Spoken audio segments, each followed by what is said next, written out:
Shalom, shalom, mes bien-aimés dans le Seigneur, partout où vous êtes, que la paix de Dieu soit avec vous.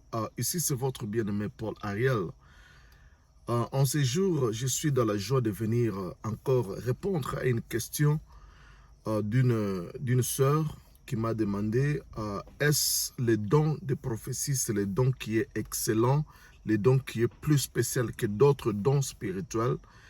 Mais moi, je suis en train de lui répondre que les dons de prophétie, ce n'est pas les dons spéciaux parmi les dons du Saint-Esprit. Les dons de prophétie, c'est un des dons du Saint-Esprit, mais ce n'est pas le don spécial. Ce n'est pas que la prophétie est plus que d'autres dons.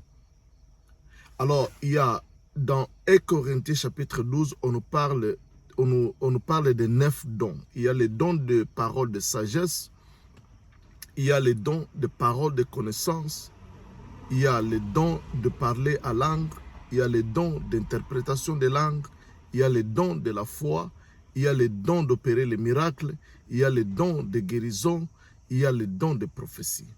Il y a plusieurs dons du Saint-Esprit, mais aucun des dons spirituels n'est spécial que l'autre. Tous ces dons sont pour l'édification du corps de Christ. Alors, la prophétie, c'est un des dons du Saint-Esprit. Mais cela ne dépasse pas le don de sagesse. Cela ne dépasse pas le don de parole de connaissance. Cela ne dépasse pas. Ce n'est pas que quand tu as une parole de prophétie, quand tu as la prophétie, c'est comme si tu es plus spécial que d'autres personnes. Même celui qui a le don de sagesse, ce don-là est tellement spécial. Il n'y a aucun don qui n'est spécial. Tous les dons du Saint-Esprit sont spéciaux. Celui qui vient avec une parole de sagesse, par exemple, il trouve des gens en train de se quereller, il trouve les gens divisés, mais il amène une parole de réconciliation par une sagesse divine, bien-aimé dans le Seigneur, qui vient mettre fin aux querelles et aux problèmes, comme Salomon avait fait quand il y avait la dispute entre deux femmes qui se disputaient un enfant. Il a amené une parole de sagesse et cette parole de sagesse a donné la solution au problème qui existait entre ces deux femmes. C'est-à-dire, c'est un don spécial. C'est très important pour l'Église. Le don de parole de connaissance que beaucoup confondent à la prophétie.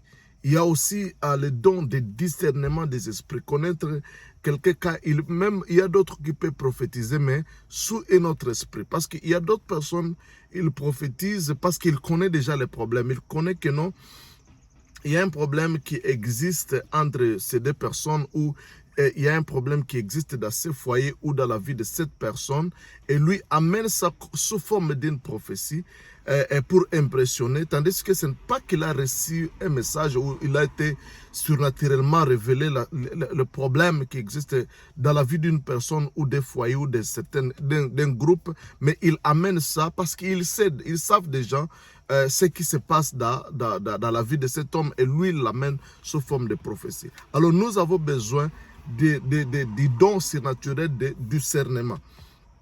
Les dons de discernement nous permet à connaître par quel esprit l'homme est animé, même quand il prophétise. Tu peux prophétiser par la chair, tu peux prophétiser par le diable, tu peux prophétiser par convoitise, tu peux prophétiser pour impressionner, tu peux prophétiser aussi de la part du Seigneur.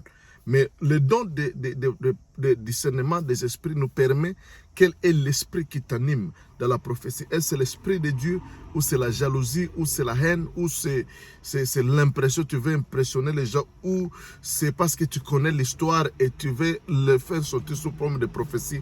Le don de discernement nous permet de comprendre l'esprit derrière la prophétie.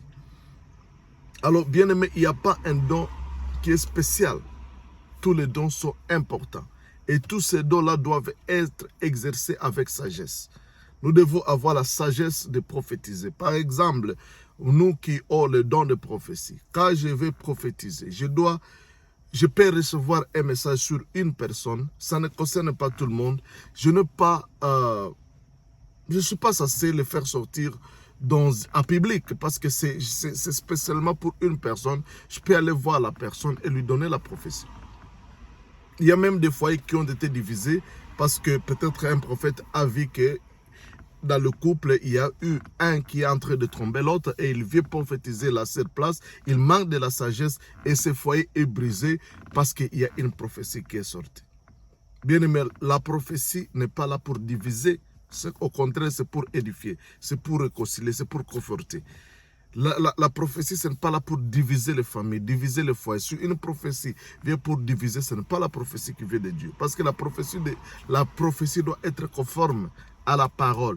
La prophétie doit être selon l'analogie de la foi. Si la prophétie est en dehors de l'analogie de la foi, c'est une tromperie et nous ne devons pas l'accepter. Alors, bien aimés dans le Seigneur, pour répondre à votre question, il n'y a pas un don spécial que l'autre. Tous ces dons sont spéciaux, car c'est pour l'édification du Saint-Esprit. Ce sont des outils pour l'édification du corps de Christ.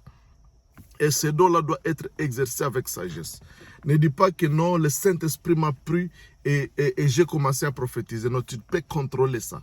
Tu peux, parce que la Bible dit que si 2 ou 3 prophétisent, si 2 prophétisent, que l'un se taise. Donc tu as le pouvoir de taire la prophétie et la mener au bon moment.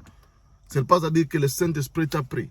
Il y a d'autres personnes, même avant la prédication, tu vois, il prend, juste il vient commencer à prophétiser, et il prend le temps même du prédicateur. Et les gens disent non, c'est laissons la place au Saint-Esprit. Même le prédicateur aussi, ce qu'il va dire là, ce n'est pas charnel, c'est par le Saint-Esprit, parce que Dieu nous parle par différentes voies. Il ne nous parle pas seulement par la prophétie, il nous parle aussi par la prédication.